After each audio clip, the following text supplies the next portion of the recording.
Hi, we're still in module 1.3 research methods, and we're talking about the third and the last question in this topic, which is how do researchers conduct research? In fact, the methodology researchers use. There are at least five different ways of collecting data.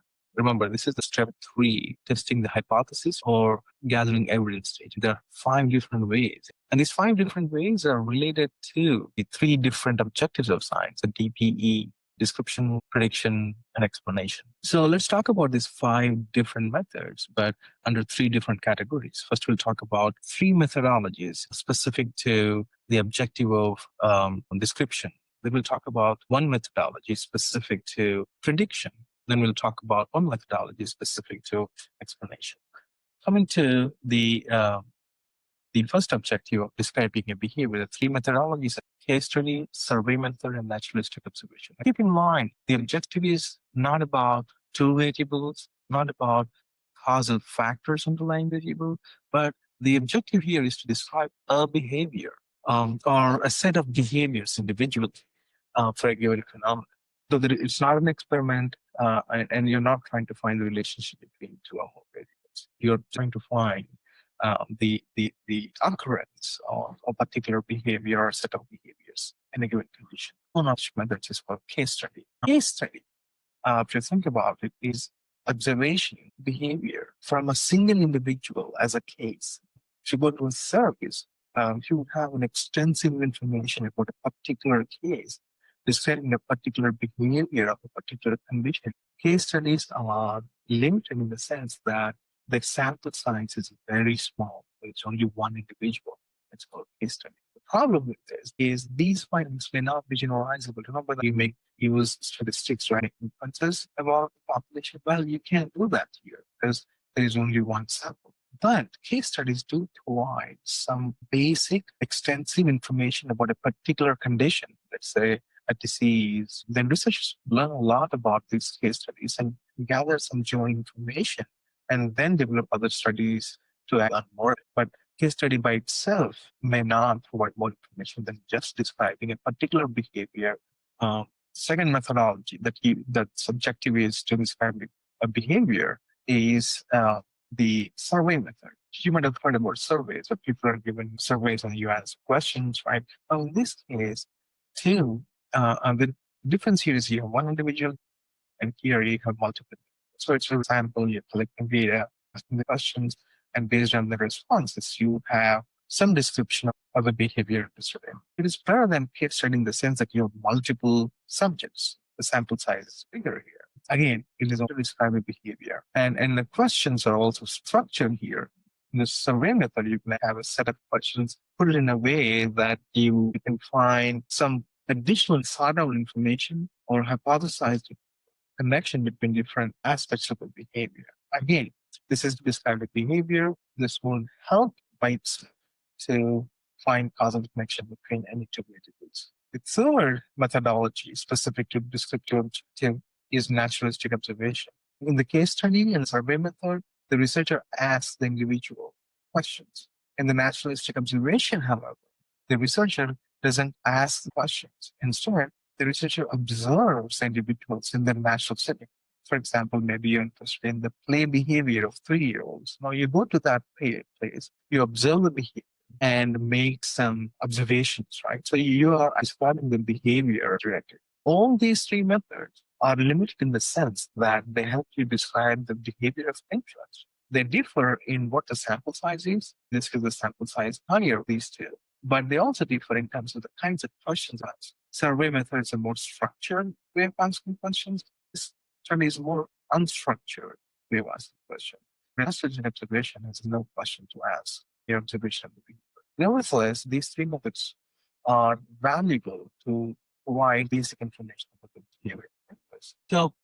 So we're talking about the five methodologies categorized in three different objectives. The first one was description. Then we looked at three methodologies. We'll look at two more now. One under the objective to predict a behavior. The other one under the objective to explain a behavior. The commonly utilized methodology to predict a behavior is called the correlational method. In this, you're trying the relationship or the association between two variables. For example, the ACD score and your GPA. This correlation method, you're basically trying to ask this question: how often do these two variables co-occur? Is there a pattern in a way that you can attribute the value of one to the value of the other? When you conduct research, you come up with um, um, two aspects um, of um, of a vast statistic called the correlation coefficient. Correlation coefficient is a number with a positive or negative sign before it, and the values range from 0 and 1.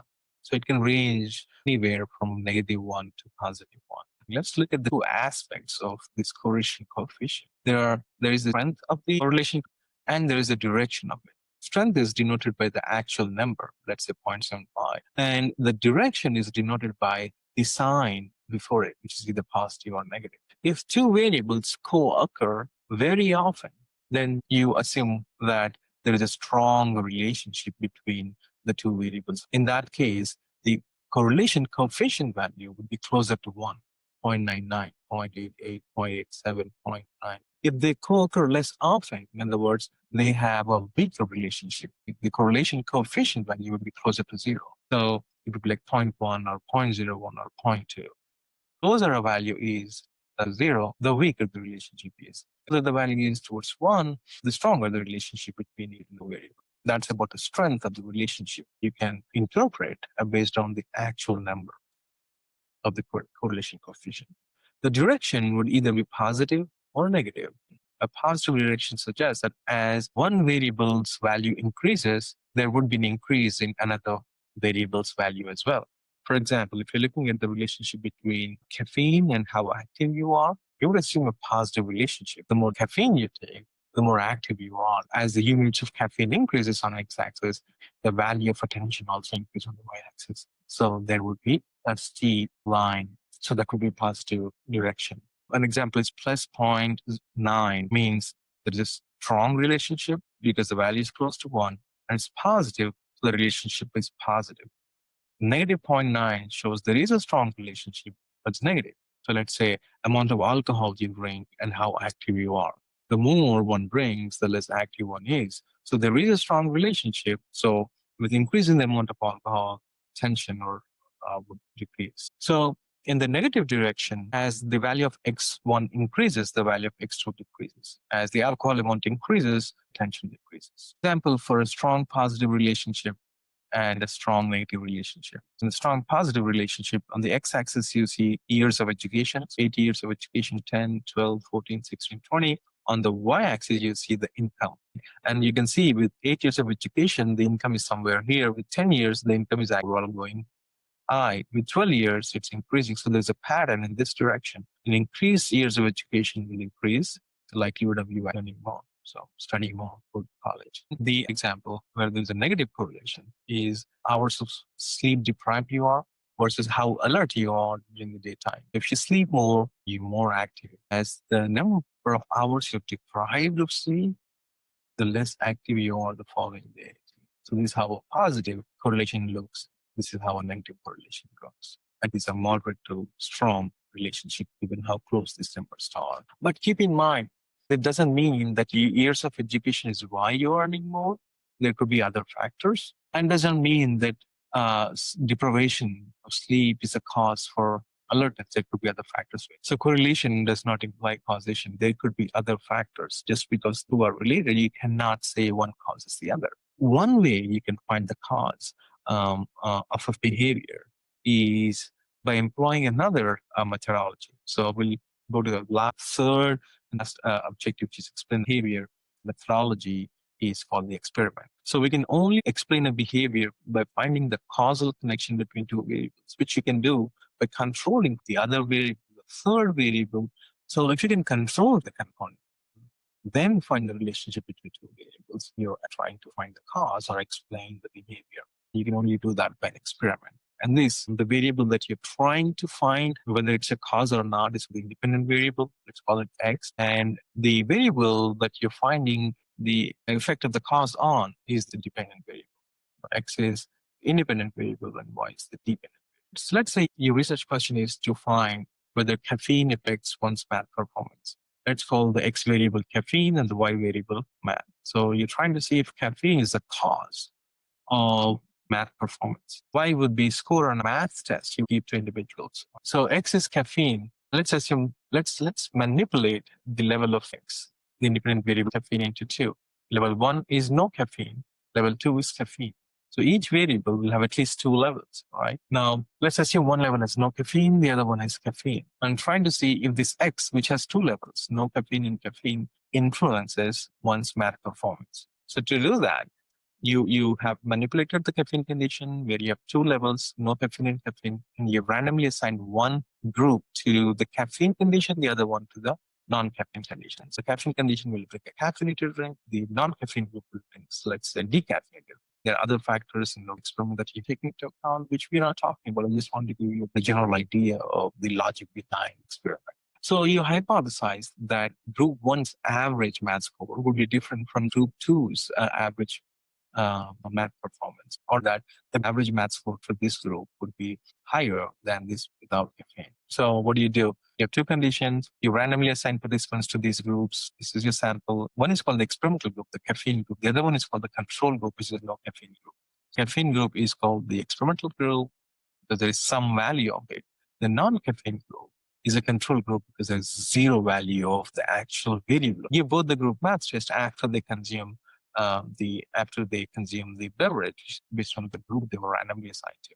Then calculate the individual math scores, then take an average of all these math scores for these two groups, non-caffeinated group and caffeinated group, and see if these two are different and how different they are. Then you use statistics or probability to check if the difference you found, let's assume there is a difference of 20 points on a math test between the average math scores of caffeinated group and decaffeinated. In fact, let's assume on average, caffeinated group performed better than non-caffeinated group. To an extent, their average points were 20 points higher than the non-caffeinated group. Then you use statistics to calculate how likely is that these two groups would have a difference of 20 points if there were no difference between caffeinated and decaffeinated conditions in the population. And that likelihood p-value will help you determine whether the difference you see in this experiment is because of chance or if there's a real difference in the population. So the p-value comes in. You give a room for 5% chance. So if it is less than 0.05, which is less than 5%, you say it's too low a likelihood of this difference to occur in nature if there were no difference between the two. Given that it had occurred, we conclude that there probably is a difference between these two groups, suggesting that X is the cause of Y. Then you make a conclusion saying yes for the research question.